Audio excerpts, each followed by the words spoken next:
உங்களால் உங்களை self control பண்ண முடியலையா? எந்த வேலையும் பாதியிலே விட்டுட்டு போயிடுறீங்களா? உங்கள் மனசுக்குள்ள தன்னம்பிக்கை வளர்க்குறதுக்கு ஒரு ஆசனம் இருக்குது. இந்த ஆசனத்தோட பேர் நவுக்காசனா. அது எப்படி செய்யணும்னு பார்த்துடலாமா? முதல்ல 2 கால்களையும் நேராக நீட்டிக்குங்க. உங்கள் கையை பின்புறமாக வைங்க. வச்சதுக்கப்புறம் மெதுவாக உங்களுடைய ஸ்பைனை நேராக வச்சுக்குங்க. உங்களுடைய கால்கள் 2ஐயும் நல்லா தூக்குங்க.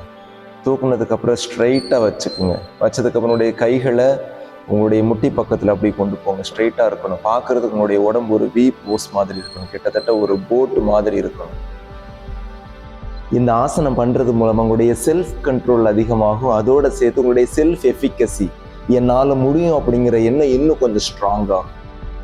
ஃபிசியாலஜிக்கலாக இது நமக்கு எப்படி ஹெல்ப் பண்ணும் அப்படின்னு சொன்னால், நம்முடைய வயிற்று பக்கம், நம்முடைய இடுப்பு பக்கம் உள்ள தசைகள் எல்லாமே இன்னும் கொஞ்சம் ஸ்ட்ராங்காக ஸ்ட்ரென்தன் ஆகும்.